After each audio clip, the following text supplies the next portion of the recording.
হ্যাঁ, হ্যাঁ, হ্যাঁ, আচ্ছা। আমি জানি অনেকে অনেক কথা বলবেন যে আম আবারও বেহায়ের মতো চলে আসছে বাংলাদেশের ম্যাচ প্রিভিউ নিয়ে। আবার আজকে অনেকে বাংলাদেশের ম্যাচও দেখবেন বেহায়ের মতো। সো এটাতে কোনো সন্দেহ নেই আমরা বেহাইয়াই। দিন শেষে ঘুরে ফিরে আবার একই জায়গার ভিতরে আসবো। সো বাংলাদেশ ভার্সেস আফগানিস্তানের সিরিজ শুরু হয়ে গেছে এবং অ্যাজ ইউজুয়াল আগের সেই ফকিন্নির বাংলাদেশের ম্যাচ প্রিভিউতে আপনাদের সবাইকে স্বাগতম। ফার্স্ট অফ অল যে কথাটা বলবো সেটা হচ্ছে যে বাংলাদেশের আজকের ম্যাচ আফগানিস্তানের সাথে এবং জাকির আলীর ক্যাপ্টেন্সির নেতৃত্বে বাংলাদেশ শারজাতে আজকে নামবে খেলতে। সো ম্যাচের ট্যাকটিক্স প্রিভিউ কী কী থাকতেছে এবং ম্যাচের ইকুয়েশন যদি বলি কেমন হবে সেটা নিয়ে আজকে ডিসকাস করবো। ফার্স্ট অফ অল বাংলাদেশ আজকে ম্যাচ খেলতে যাবে আফগানিস্তানের এগেইনস্টে, দি মাইটি আফগানিস্তান।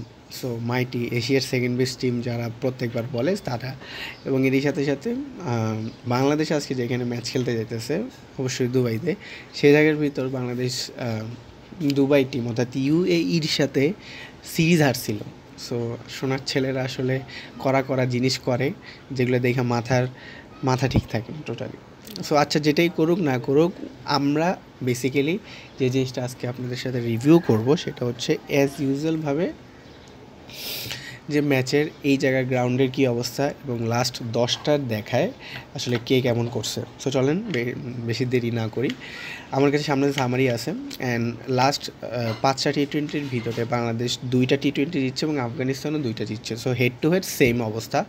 আর লাস্ট 2টা টি-20 টানা হারছে, যেটা হচ্ছে এশিয়া কাপে আমরা সবাই জানি। লাস্ট 10বারে দেখায় 5বার আফগানিস্তান, 5বার বাংলাদেশ জিতছে। সো এখানেও কোনো সমস্যা নাই। আর একাদশ নিয়ে বেশি কথা বলার দরকার নেই, যে 11 জন খেলবো দেখবেনই আপনারা। আমার মনে হয় যে একটু স্পিনার বেশি খেলানো উচিত, কারণ এই উইকেটটার ভিতর স্পিনাররা ভালো পারফরমেন্স করে। আর আফগানিস্তানে কারা খেলবো ডাজেন্ট ম্যাটার। আর এরই সাথে সাথে যদি বলি উইনিং রেট, এখানে যারা আসলে স্পিনে 70 উইকেট নিয়েছে এবং পেসে 62 উইকেট নিয়েছে। আর লাস্ট ওই নেপাল ওয়েস্ট ইন্ডিজের ম্যাচে এই জায়গায় হয়েছে রিসেন্ট ম্যাচ, যেখানে নেপাল ধুমধারাক্কা হুডাহুডি করছে ভাই। আর ভাই কি বলবো, নেপালের যা রেকর্ড করে ফেলছে ওয়েস্ট ইন্ডিজের সাথে, West Indies cricket can dead man. So এই হচ্ছে মোটামুটি হালকা পাতলা সমীকরণ। বাট গাইজ, যে বিষয়টা বেশি ইম্পর্টেন্ট সেটা হচ্ছে ভাই, কেউ বাংলাদেশে মিডিয়াগুলোর একটু ব্যান করো, লাইক সিরিয়াসলি তাদেরকে একটু ব্যান করে দাও, মানে ব্যান করা উচিত। কারণ তারা ব্যান্ড হইলেই বাংলাদেশের ক্রিকেট হয়তো সেভ হয়ে যাবে। কি কোন ব্র্যান্ডের এক্সপায়ার প্রোডাক্ট খেয়ে আসলে তারা আসলে রিপোর্ট করে আমি আসলে জানি না।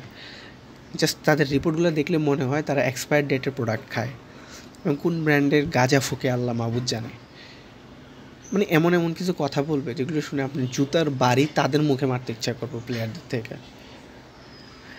রাশিদ খানকে জিজ্ঞেস করতেছে আপনি কি লিটনকে মিস করবেন কি না। লিটন ক্যাডারে, লিটন কে ওর টিমমেট। লিটন হচ্ছে বিপক্ষ এগেনিস্ট একজন টিমমেট, মানে তারে কেন এত মিস করবো? ওর ভাই লাগে, ওর সম্বন্ধী লাগে, ওর বউয়ের ভাই লাগে।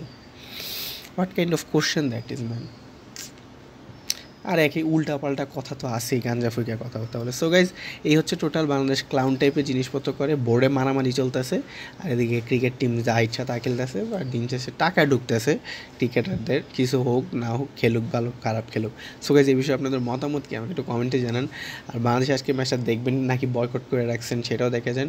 বাট স্টেডিয়ামের যে গ্রাউন্ডে সেখানে বাংলাদেশ সমর্থকরা ঠিকই বেহায়ের মতো চলে যাবে, এবং টিভি সামনে আমিও বেহায়ের মতো রান স্কোর দেখতে বসে যাবো। দিন শেষে কোথাও না কোথাও আমরা তো বেহাই না, কোনো না কোনো ক্ষেত্রে। সো গাইজ, দেখা হচ্ছে নেক্সট ভিডিওতে। ভালো থাকুন, সুস্থ থাকুন, অবশ্যই আমাদের সাথেই থাকুন।